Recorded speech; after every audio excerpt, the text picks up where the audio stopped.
This Old House Radio Hour is supported by the Home Depot. Whether you're tackling a kitchen upgrade, organizing your garage, or building out that back deck, it's important to keep your projects on track. Fast, free delivery from the Home Depot makes it easy to keep things moving in the right direction. If you're just starting out or you're stuck in the middle, the Home Depot has same-day and next-day delivery, so you can get what you need fast. Maybe you need a tool, more materials, some extra paint and supplies, or a battery to power your way through that project. Whatever you're working on, get fast, free delivery from the Home Depot. How doers get more done. Order select in-stock items by 4 p.m., subject to availability. From LAist and APM American Public Media, it's This Old House Radio Hour. I'm your host, Jen Largis. On today's show, Brent Fletcher, better known on social media as Inspector Fletch, shares what to watch for when buying a home and why skipping a professional inspection is never a good idea. Now, if you see diagonal cracks coming down your foundation wall, now that might mean that the house is shifting a little bit. New Yorker editor-in-chief David Remnick remembers the Moscow apartment he called home during the final days of the Soviet Empire. Friendship got us through. Work got us through. And not just got us through. I'm 66 now. Those were 4 of the best years of my life. Before you hire a contractor, listen to ours as we break down the red flags, the green lights, and what you need to ask before signing anything. All of this plus we're answering your home improvement questions at 877-864-7460. Coming up next.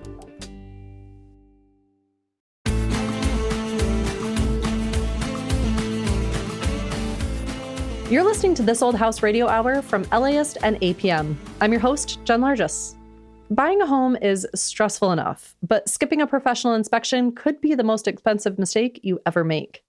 Northern Colorado's Brent Fletcher, known across social media as Inspector Fletch, joins us to uncover the dangers most of us miss. Brent, welcome to This Old House Radio Hour. Hey, thanks for having me. Okay, this is super off the cuff, but what's the worst thing you've ever seen? Oh, man. I saw an old house. It was one of the oldest houses I've done out here in Colorado. We don't have that old, but it was about 130 years old. And I looked underneath of it, and it was just chopped up tree stumps was the entire foundation. It was just old rings and everything, slabs in there. It was originally a crawl space. They dug it out to put a furnace down there, but they never put in any foundation walls. So it was just crumbling dirt. I was touching it. It was like falling, and that was supporting these logs. And I was just like, man, you need to get out of this basement. I don't feel quite safe down here. Yeah, I don't blame you. So I want to kind of walk through a home with you to better understand what your top priorities are in some of these areas. I thought we'd start outside. What are you looking for on the outside of a home? First and foremost, any section you're in is going to be safety. Absolutely. Safety comes first. And then the next thing I always look for is anything that can cause moisture intrusion, because that's going to be one of the biggest destroying factors of a home. So when you're looking at the exterior, you're going to make sure that water's repelling off of it and getting away from the foundation.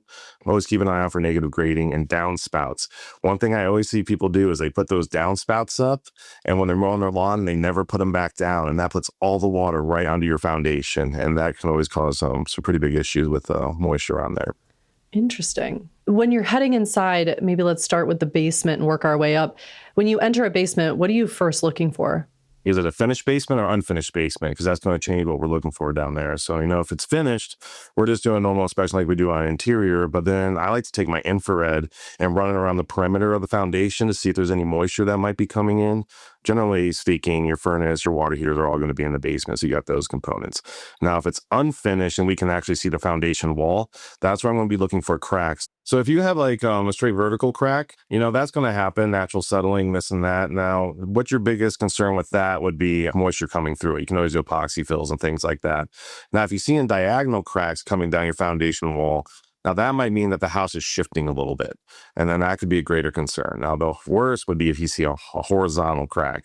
Now, that's going to mean you have hydraulic pressure coming from the backside, and you're actually bowing in that wall to cause the crack, and that's going to be a pretty major foundation issue. You're basically reading the whole thing like a map and figuring out which direction the cracks are going and where the issue lies. And when you say you're looking for moisture, what if it is a finished basement and you maybe smell some moisture, but you can't find it? Luckily I got a little bit an added advantage, especially here in Colorado, because we're so dry that I can, feel elevated humidity levels pretty quickly when I walk into these areas. So smells, humidity levels, and all that. Once we get into those areas, infrared comes out, and then I'm going to try to pinpoint where it's coming from. And then you might find some, organic growth, and then you got to go from there. Okay. And by organic growth, you mean some sort of Yeah, possible mold. Yeah. Okay. Right. Until a lab tests it, it's possible mold or organic growth. And then once a lab confirms it, we can call it what it is. Okay. So it's innocent until proven guilty. Got it. Yep. So if we work our way up maybe from the basement to the kitchen, what challenges do kitchens present that the average person might overlook? One thing that I like to do when I do inspections on those is I always like to document everything that's functioning properly to make sure the buyer knows that. I also like to put the brands in there in case anything changes, because you never know when you're buying a house if the people are going to swap things out. One of the things that I always like to look for in the kitchen that people might overlook is anti-tip brackets on your stove. So if you open a stove door, a kid can climb on that to try to get on top or do whatever, use it as a stepping stool. And if you don't have the brackets, that can cause the oven to flip, and that can cause some serious injuries. So these are brackets that you screw into the floor, and they're like little hooks. And when you slide the oven in, that leg goes onto it, and then it grabs it so it can't pull up. So that's one of the first things I look for when I go into kitchens to make sure it's safe. So what about more basic rooms that maybe don't have mechanical systems, whether it's a den, living room, dining room, those kinds of spaces? I have a saying that I go with: if everything's looking good in those rooms, I say windows are opening, doors are closing, all the vents are pumping proper air, and all the outlets are functioning properly. Those are going to be the main components that we're going to be looking at. And on top of that, we're also going to be looking at the walls to see the same things goes with those cracks. If you see diagonal cracks coming from windows and doorways, you're probably having some sort of settling issue that's causing those walls to pull apart. Moving up towards the attic, is there anything we need to look for up in the attic? I say the number one thing I'm going to look in there for is ventilation. I make sure everything's venting out properly, whether it comes to your bathroom vents and your plumbing vents, and also the ventilation of the attic itself. Because if you block off any of the vents so you can't get proper airflow, those attics are going to really heat up. Once you start getting to, the 120 and 130 degree temperature, which can happen on a summer day, you start melting those shingles off, and you're going to get some pretty bad roof damage pretty quickly. So is there a cheat sheet for when you should look into upgrading or restoring things to make your home safer? Yeah, absolutely. So if you go on to INTRNACHI, the International Association of Certified Home Inspectors, they actually have a printout that you can get of the INTRNACHI life expectancy chart. So that's going to have everything from appliances to windows to roofs, countertop, everything you can think of, and the average service life that they should provide to give you an idea where it places.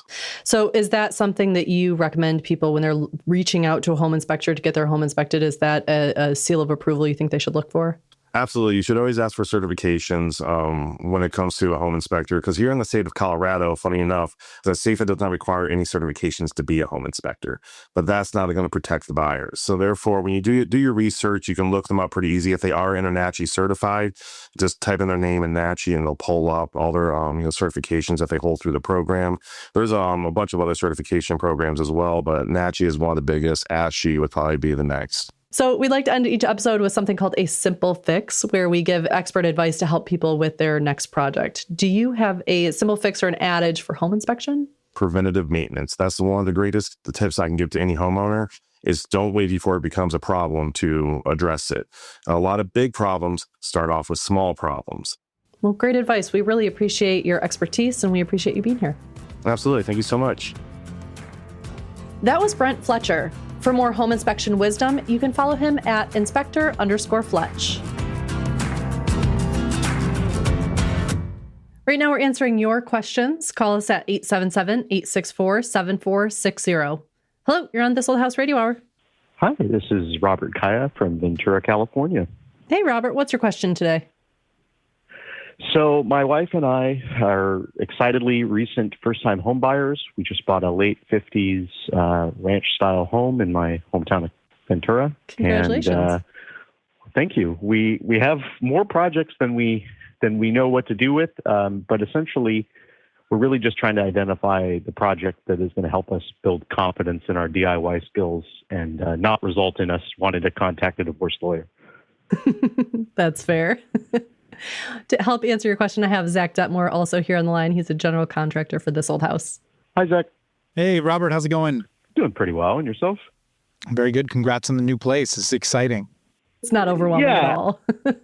Not at all. I'm definitely trying to reside in the optimistic, excited, limitless possibility space rather than the existential terror that can happen when you start to consider everything you need to do. Certainly.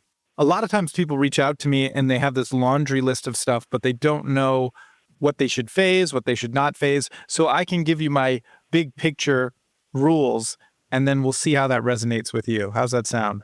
That sounds lovely. All right. So the first thing is, you may be past this already, but typically painting and refinishing floors, you may not have hardwood floors, but that's common around here. That is something that's much cheaper and quicker to do before there's furniture and your belongings everywhere. So we always encourage people to do general painting scope of work, general hardwood floor refinishing if they can, before they put all their stuff in. So that's the first thing. The next thing is working your way sort of out of the house. So say you had a 3-story house and you had projects on every floor, we would say, it doesn't make sense to put that brand new front door in and then renovate your bathroom in the attic, because you're going to be bringing the materials in and damaging your work. So try and think about working your way out of the house so you're not protecting materials that you just paid to put in, and there's troops of people coming in and out and, giving your house more wear than it would have. And the last one is to be thoughtful about the future. Where I live, we have a lot of basements. And typically, whenever you renovate a bathroom, a kitchen, a patio, you're pulling new electrical wires. Maybe you're modifying the plumbing.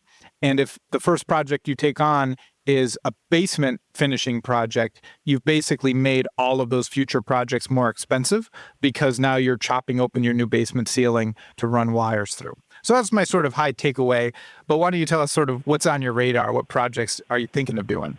Well, I really appreciate that overview. I think we've identified one of the bathrooms as being a potential good candidate, since we are lucky enough to have 2, and that could allow us to take our time in working on this bathroom.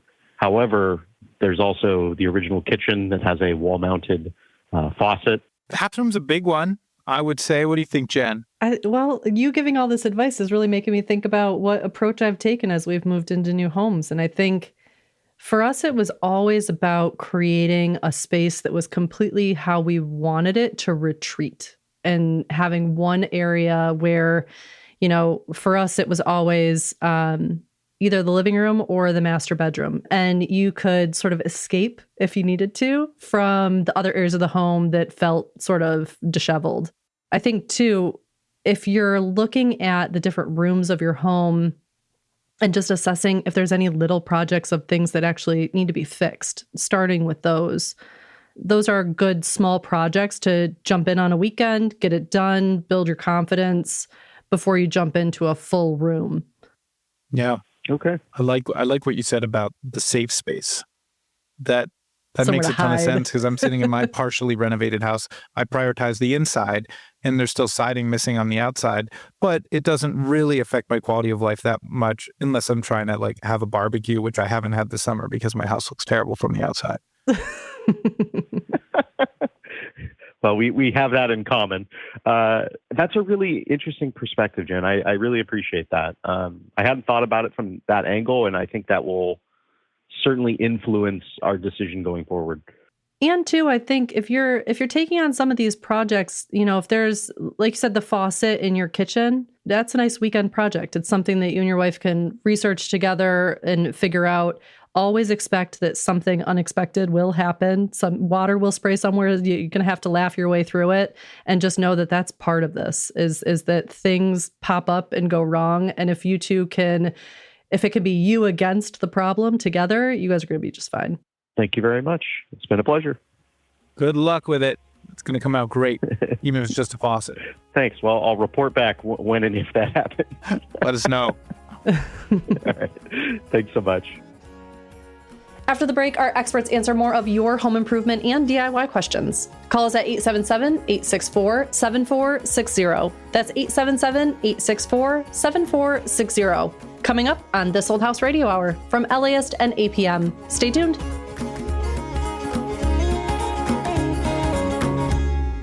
This Old House Radio Hour podcast is supported by Champion Power Equipment. Power up with Champion's complete line of dual and tri-fuel portable generators and inverters, engineered for reliability. You're listening to This Old House Radio Hour from LAist and APM. I'm your host, Jen Largis. Right now we're taking your calls at 877-864-7460, 877-864-7460. Hello, you're on This Old House Radio Hour. Hi, this is Mark Hassett. I'm from Bowling Green, Ohio. Hey, Mark, what's your question? Well, the issue I'm having that I noticed when I was replacing a light fixture in the kitchen is I needed to, when I turned off circuits, the breakers, I discovered that there were 2 breakers I needed to turn off to de-energize that fixture. And I'm curious, would there be a reason that would happen? Is that intentional, or was something actually miswired? All right, well, we've got Heath Eastman, an electrician for the show, and Zach Detmore, a general contractor for the show, both here to help. Heath, that doesn't sound right to me. Doesn't sound perfect, does it? So when you're taking that fixture down, Mark, was it just a junction box in the ceiling? Yes. And what kind of fixture was it? It wasn't like a track light or something, was it? Was it something just like a regular surface mount? No, it was just a surface mount light. Okay. So did you only have a black, a white, and a ground wire connected to the light fixture? Do you remember by any chance? Yes. Okay, yeah. So if you only had those 3, a lot of times what can happen, and Zach, you may see this when you're doing a remodel or have to do something, wires are too short to go somewhere else.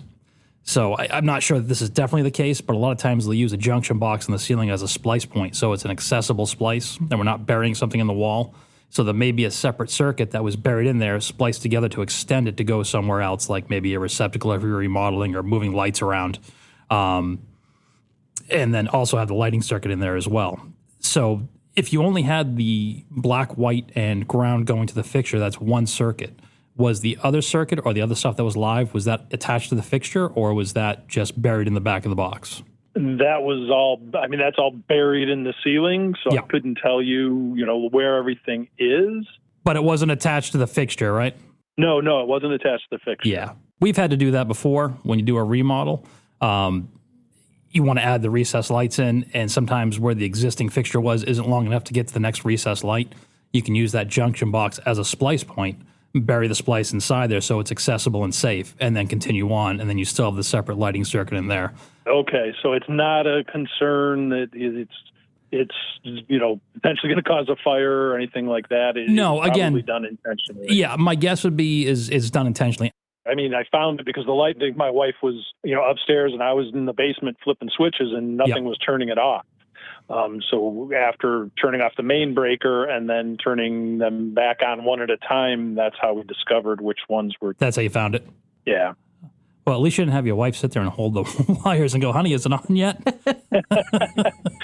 it off? No, I think that sounds like it was something intentional, something that was, modified or remodeled, and I think you're okay. So your advice, Heath, is just to make sure that everything is off in that box before you're working on it, even if it's not the exact circuit that's attached to the fixture. Absolutely, yeah. If you open up a box and there are a lot more wires in there than are connected to the fixture, you want to make sure everything's de-energized so you're not risking a wire not falling off or something happening that you're not ready for. So a non-contact tester is a good, quick way to check it. It's not 100%, but it's a good indicator to make sure that you have everything off. When it's all done, Heath, and the light is in the on position, he'll always have to turn 2 breakers off to get that light fixture off for whatever reason. Is that true? So you're turning 2 breakers off? Yeah, so he's got like a backfeeding problem. Circuit breakers off. Oh, I misunderstood. I apologize. I thought you were just having additional wiring being energized in the box. No, it's the one circuit. No, it's actually about 3 rooms. There's a small hallway, a little office, and the kitchen. Yeah. The lights and a few receptacles that I need to shut off 2 different circuit breakers for them to in order for the lights to do. And that's for all the lights turn off, or is it like one breaker turn off half and one turns off the other half? No, both of them need to be off to turn everything off. Okay, then you do have something that needs to be corrected. Yeah, good call, Zach. If you're having to turn 2 separate breakers off to turn that one fixture off, not just everything in that junction box, then that's an issue. That connection, wherever it is, could be anywhere, and I feel like you need a better set of tools and knowledge to tackle this one. Chase that down. Yeah. Even my crazy self wouldn't attempt this one. The number of light fixtures and outlets that are actually attached to that, it could be anywhere. Yeah, and it might have been something that was supposed to be separated and just got tied together, even in that junction box, and it shouldn't have been. Yeah, that's a head scratcher. They're both like 15 amp circuits. Does that then become additive? That now it's like would take 30 amps for both breakers to trip? It's not quite how it works. I would definitely call someone and take a look. Yeah, it's not going to be like that. So, but we need to find out how they're connected. Okay. All right. I appreciate that. That was my hunch, and I appreciate you confirming it. All right. Good luck with it. I appreciate it. Thank you. Right now, we're answering your questions. Call us at 877-864-7460. Hello, you're on This Old House Radio Hour. Hello, my name is Chris Ball, and I'm from Columbia, Tennessee. And Chris, what's your question today? Yes, I have a tub that has a crack in it, but I've got a problem where the floor actually gave way. My son walked in there one day and fell through the floor. No. He did catch himself. Oh, yeah, it was pretty bad. He told me when I got home, he said, "Dad, I'm sorry." And I'm like, "Well, I'm glad you're okay." But and it's about a foot by a foot, diameter of a hole there. I just want to know, what should I do? Absolutely. Well, to help us out, we've got general contractor for the show, Zach Detmore, here on the line. Whoa, what a problem this is. Yeah, it's crazy. It's crazy. So the hole is in the tub. He fell through the tub. Oh, no. It's actually in front of the toilet. When you walk in the door, he just walked in there and he just fell through the floor. Got it. All right. Well, that's easy enough. Says Zach Detmore. What's the flooring material that he fell through? Oh, yeah. It was kind of exciting. It's a what do you call it? It's not a like a ceramic type, and then of course it has the wood, I guess, underneath that. Got it. So it was a tile. Yes. And he fell through the tile and the subfloor. Exactly. Yeah. He said his foot landed on the water pipe that goes underneath it. And I thought, well, at least you call yourself. Jeez. And when you looked at it, when what's there now? Do you have like just throw a bath mat over it, or what's the story? No. Trap. Yeah, that would be bad. Oh no, we all would be taking a trip. No, I brought some boards that I had from a building that is behind where the house is, the home, and I actually cut them so we could actually open the bathroom door, and I just fitted over that temporarily. But I don't know if it's going to like compromise the floor there. Something's going to I don't know.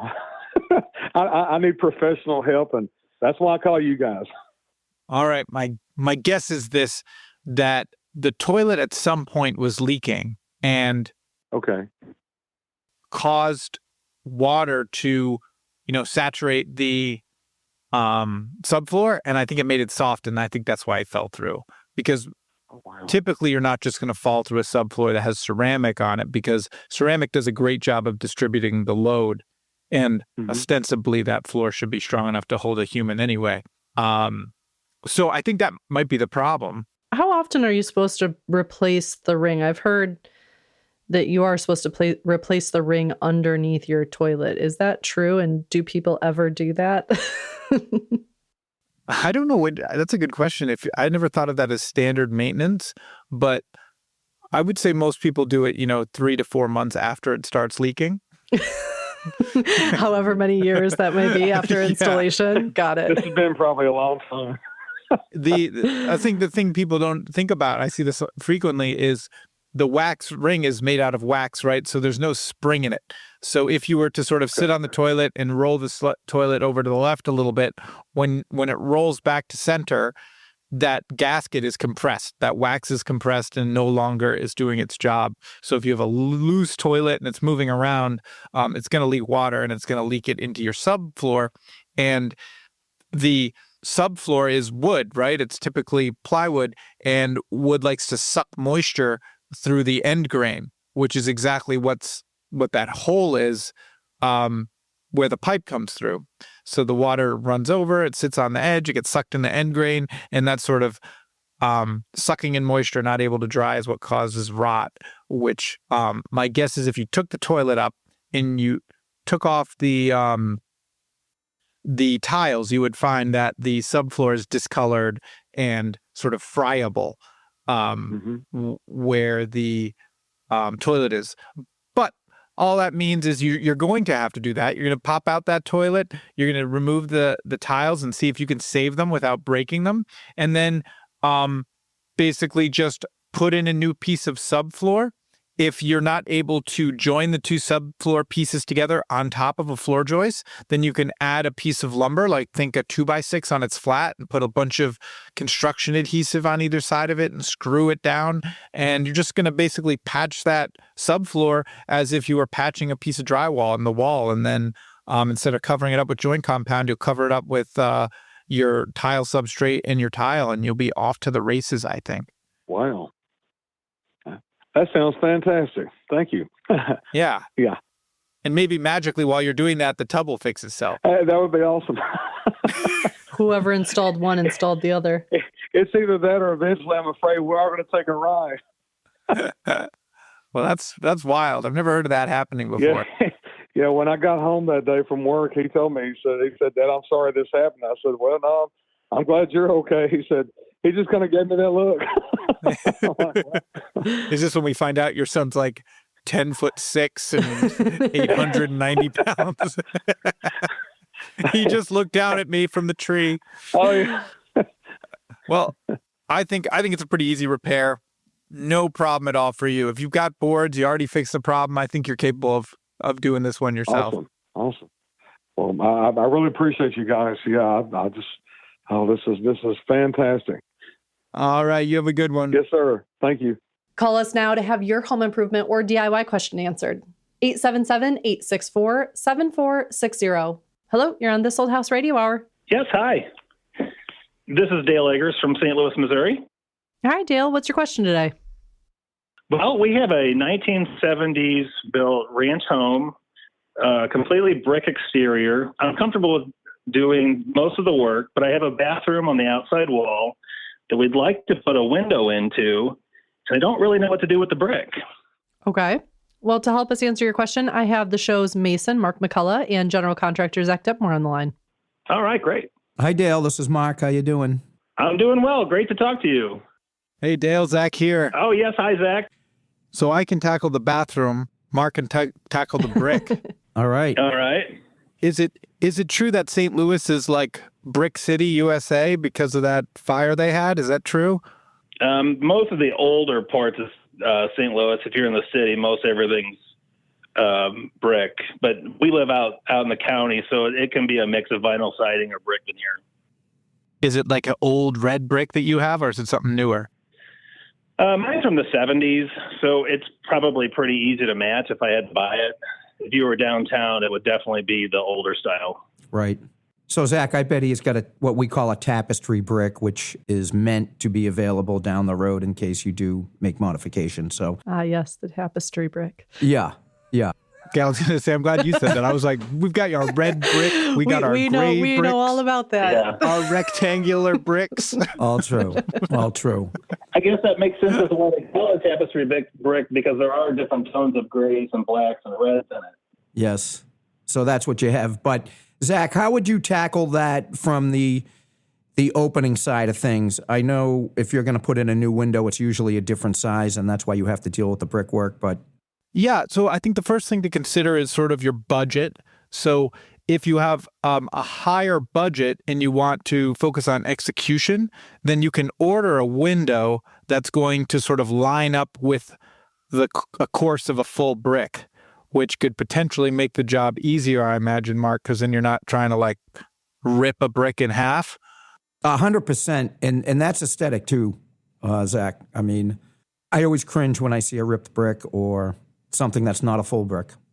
So very important. Right. So, well, that was my concern too, ripping out a hole, because it would expose the inside holes of the brick. So I didn't know what that would entail. What people forget, believe it or not, are a couple really, really important things.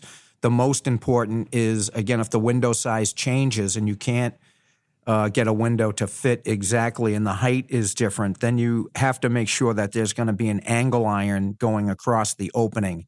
And the reason I mention that is because it's somewhat of a misconception to contractors. They feel like there's not a lot of weight up above that new opening or the existing opening, but there really is. So if you're doing the work yourself, just make sure you do put an angle iron to span that opening. And the other most important thing to me is what you were just talking about, and it basically deals with aesthetics. The new jams that you're about to create, which again is why Zach said if you can get a window that fits the existing, you're way ahead of the game. But as you said, you're going to cut that opening and you're going to expose the cores of the brick. So that gets a little dicey because that's not what you want, obviously water infiltration and that type of thing. But aesthetically, you don't want to look at what we call a broken edge. Even if it's a sawn edge, it's still not a full brick. So what we call sawtoothing is exactly that, where you extract every other brick or sometimes every brick in the jamb and replace it with a full brick so you don't see that core. And if you look, into the jamb, you'll see a full brick as opposed to a cut brick. So those are the two things that I always, and flashing, of course, above the angle iron is very, very important as well. And maybe Zach, you can touch on that flashing. I know you see it all the time. Yeah, I mean, it depends on the type of your house. Like if this is, if there's an overhang or a flare, then that can sort of shield it and make flashing details easier. If this is like on the first floor and you have a lot of flat wall above it, then you want to take it more seriously.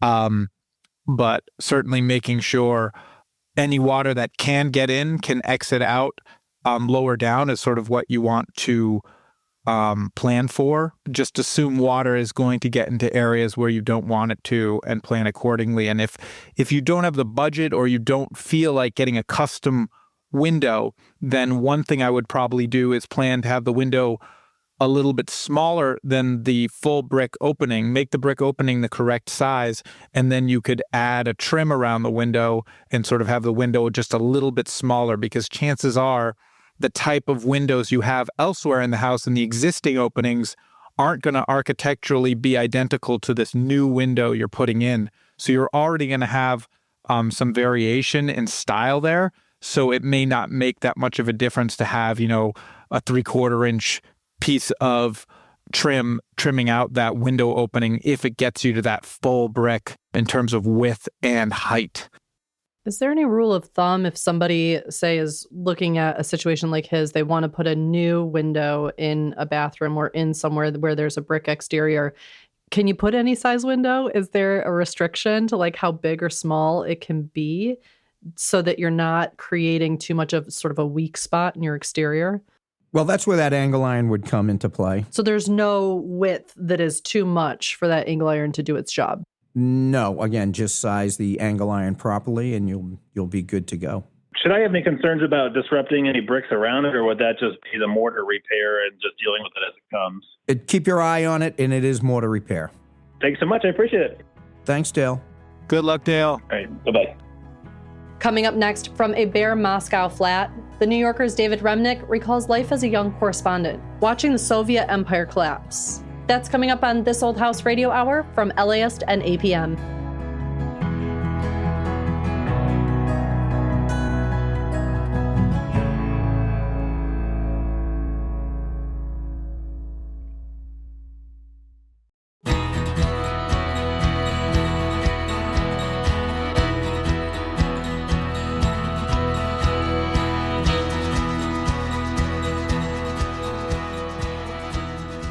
Welcome back to This Old House Radio Hour from LAist and APM. I'm your host, Jen Largis.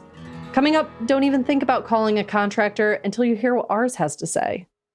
But first, we go to Moscow, where New Yorker editor-in-chief David Remnick lived in a tiny flat during the dying days of the Soviet Empire. Outside his window, he witnessed the end of the Cold War, while inside, he discovered the flavors, friendships, and the hidden truths of a changing society. Hi, I'm David Remnick. I'm the editor of The New Yorker, and this is my old house.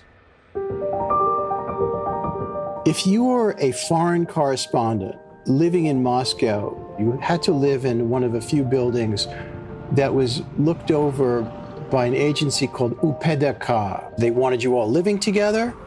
They wanted your phones to be bugged. That was the vibe. We lived in a well-known compound in Moscow on Kutuzovsky Prospect, named for the great Russian general who faced off against Napoleon. I remember the apartment very distinctly. It's where I began my marriage to Esther Fine, which exists happily to this day. By Moscow standards, it was hardly terrible. It was modest, 2-bedroom apartment. It was in a big apartment building complex, maybe 7 or 8 floors. That describes 2/3 of Moscow.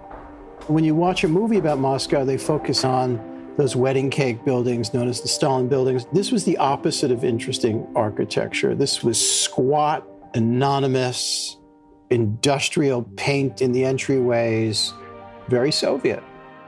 The view, on one side a parking lot, and on the other side, other buildings of similar elegance. In the parking lot were all the correspondents and diplomats' cars, and there was this crummy playground with a jungle gym that if you wanted your kid to suffer an early fatal injury, you had your kids play on that.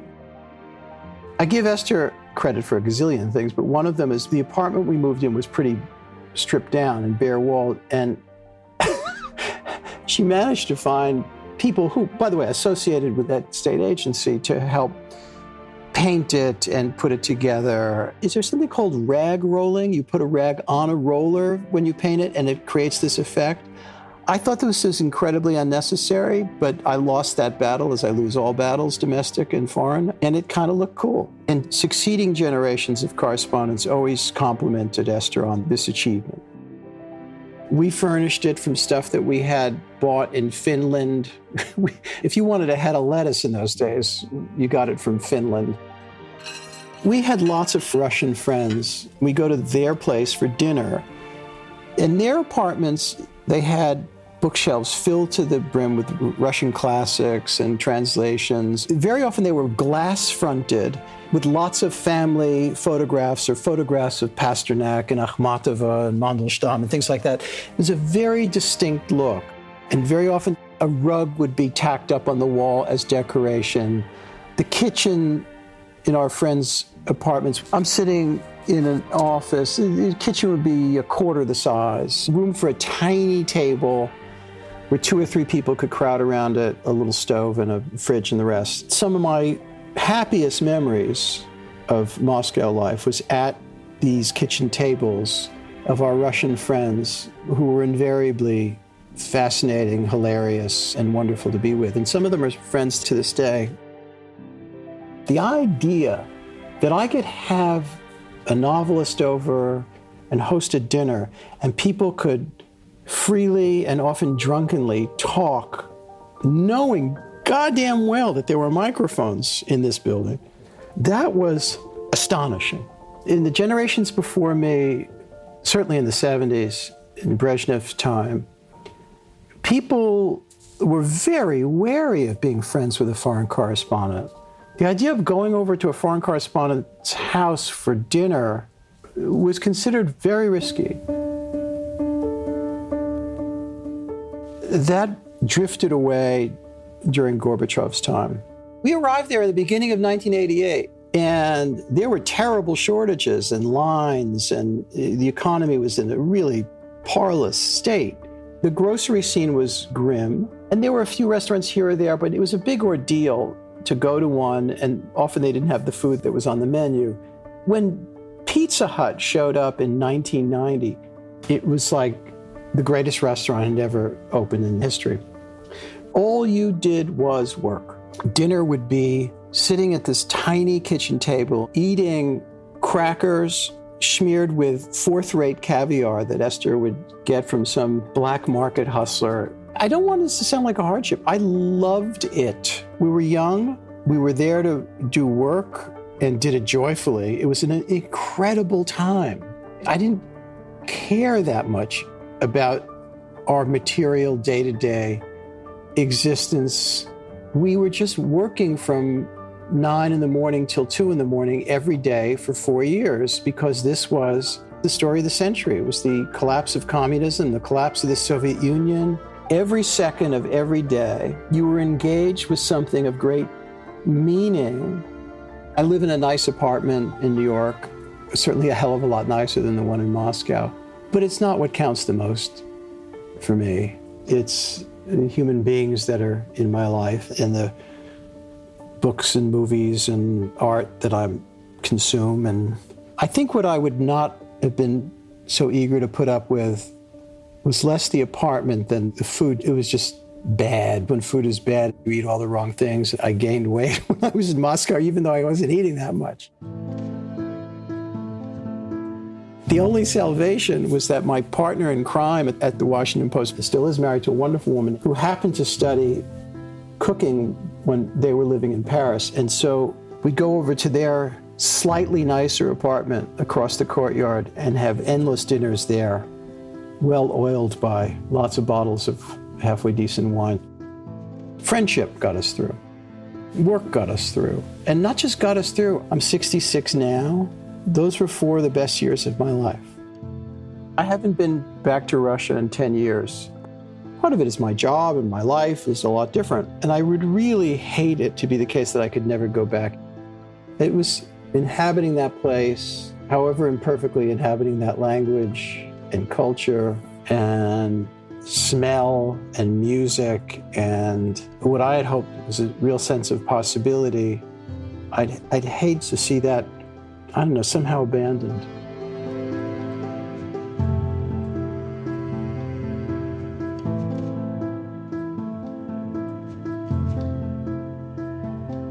That was the New Yorker editor-in-chief, David Remnick.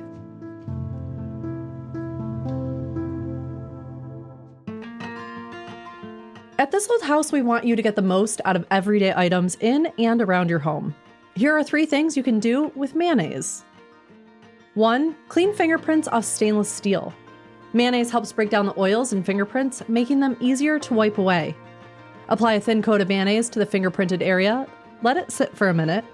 Use a clean, dry cloth to wipe away the mayo and the fingerprints, and then make sure to buff the surface to restore its shine. 2. Erase water rings on wood furniture. Mayonnaise oils rehydrate the wood and lift water stains. Apply a thin layer of mayonnaise directly on the water ring, let it sit for a minute or 2, and then wipe the mayo off with a soft, clean cloth and buff the area gently to restore its shine. Lastly, silent squeaky hinges. A squeaky door hinge can be quite bothersome, but mayonnaise provides temporary lubrication and is a simple solution. Start by applying a small dab of mayonnaise to the hinge using a clean cloth. Open and close the door several times to allow the mayonnaise to work its way into the hinge, lubricating it effectively. Finish up by wiping away any excess mayonnaise with a clean cloth. For more tips like this, you can visit our website, thisoldhouse.com. Now, back to the show.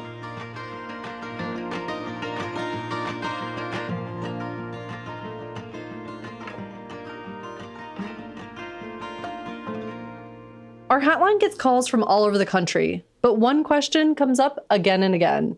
How do I know if I've hired the right person for the job? Joining us now is Zach Detmore, a general contractor for the show, here to share what to look for and what to avoid when hiring a pro for your next home project. Hi, Zach.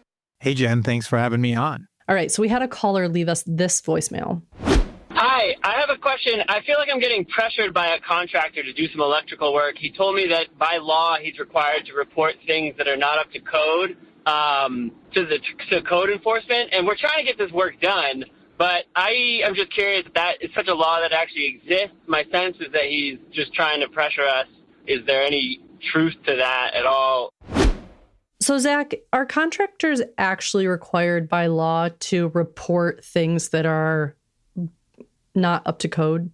I would say in general, reporting it to a greater power is not required. I don't know the particular situation. That could be the case in maybe some multifamily or commercial applications, where the ramifications of the code violation endanger other people. Mm-hmm. So that this decision shouldn't be solely on the homeowner or building owner or whatever it is. But in general, in like a single family residential home, if you have knob and tube wiring, you want an electrician to disclose that. But I think you certainly should have the place in the space to say, okay, give me a price. Let me think about it. Let me educate myself on the actual risks, because every homeowner has a budget. So I would say this homeowner should educate themselves and do more work. But it also sounds like it could be this contractor's doing the little bully action with the, I'm obligated to report this to the authorities. The police will be here in, 15 minutes, right? Yeah, so let's put on our BS meter. What do you think this guy is doing? You think he's actually feeling nervous about something that's going on in their home and he's trying to protect them? Or do you think that he's actually just trying to pressure them into furthering the job to, I guess, in end, make himself more money? This person sounded like they didn't trust the tradesperson. And a lot of people who hire me have that same type of attitude where they say, it's like car salesman, contractor, lawyer, right? Like we're in the middle there. We're worse than lawyers and we're better than used car salesmen. So I think, it's somewhat earned, but there could be an actual fire hazard. Yep. And this electrician may know that you can deliberate about this all you want. You could get 20 prices and they're all going to be between $1,800 and $2,500. The bottom line is you need to fix this. It's a safety concern for you and your family. Get it done. This person should be able to Google it and figure out what's the actual risk. Is this a you can't sleep in the house tonight issue? Or is this you've had knob and tube wiring for almost a century and it hasn't burned the house down today? So, take a beat, figure out, how you're going to pay for this and then correct it. So in the case that you are not able to really research this on your own and get a feel for whether this is on the right or the wrong side of morals here, is it okay to get a second opinion? Like, how do you do that in a delicate way since you're already working with this person? That's a great question. The subcode officials of your town, if you are in a situation where there is an electrical inspector, for example, which would be the case where I live, maybe not everywhere in the country, you should be able to walk into your building department and just ask the question if you are in a area that has that type of service and say, hey, I hired an electrician to do X. Y happened. Please consult me on this. If you can't do that, then maybe reach out to a couple other electrical companies, be transparent about the situation, and offer to compensate them for their time to consult. Maybe send them photographs, for example. If this is an old electrical panel that needs to be replaced, send them a picture and say, happy to compensate you. I just need a gut check. I do not want to waste your time because in general, tradespeople want to help you. They're going to be helpful. They're in the customer service business, but I get a lot of phone calls from people who are saying, I'm going to fire my contractor and I want you to come in, but I need you to do a walkthrough. And I know that walkthrough is really them just trying to get me on their side so that they can make a point to either their spouse about the work being wrong or their contractor about the work being wrong. If I were to come into your house, Jen, and you said, I hired a contractor and they did terrible work and I want you, Zach, the better contractor, to fix these issues. Am I going to agree with you? Yeah. And say, wow, they really did a terrible job? Or am I going to contradict you and say, actually, this is industry standard. This is acceptable and you're being unreasonable. I don't even know why I'm here right now, right? How do you think that situation is going to play out? So yeah, you hope people are going to be honest, but whenever you're unsure, this person needs to broker a win-win. A win-win might be an exchange of dollars for expertise and information. Yep. I think that's smart. And I think that sort of makes them unbiased in some way, knowing that they're the real purpose of why they're there. It's not always that they want to bring in a new contractor to fix it or to do it differently. It's just they're looking for that true second opinion on the situation. What are your best tips for determining if the person is the right person for the job? At its core, I think of hiring a tradesperson to be the same as any relationship, right? And good quality relationships are built on shared value. Mm-hmm. So if we have the same values, it's more likely that if I'm working at your house, Jen, and you and I tend to have similar values, that when I'm making decisions on your behalf, when your back's turned, that even if you're surprised by the decision I make, you'll probably agree with the logic it took me to get there. Yeah. That's what you really want to suss out when you bring people in your house, right? What are my values? What's important to me? And identify that. For example, if your highest priority is indoor air quality and you bring in a contractor and they say, house needs to breathe, right? I've been doing this way for 50 years, Jen, so don't worry about it. That to me is a red flag of you don't share the same values, because someone who's going to make you an airtight house isn't going to say a house needs to breathe, right? Yeah. If it feels like a good culture fit, that's sort of the first thing I go to. Like if you're a punctual person and the person shows up late and doesn't apologize, that's a good telltale sign that maybe that's fine for some people, but that's not okay for you. Yep. It's great advice. Thank you. Oh, thank you.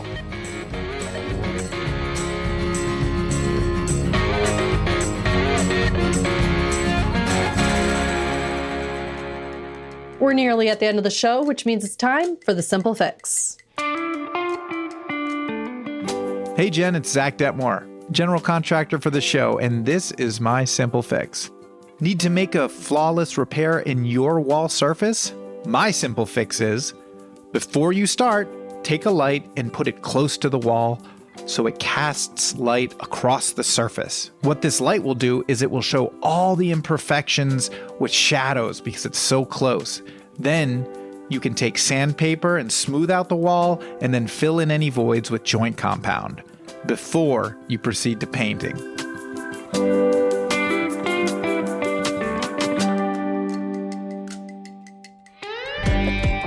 We'll see you next week on This Old House Radio Hour. Our show is distributed by and co-produced by LAist Studios and APM, American Public Media. This Old House Radio Hour was created and produced by Ember 20. Listen to new episodes of the podcast every Tuesday on your app of choice. You can follow This Old House on all the socials at This Old House, all one word. We'll see you next week.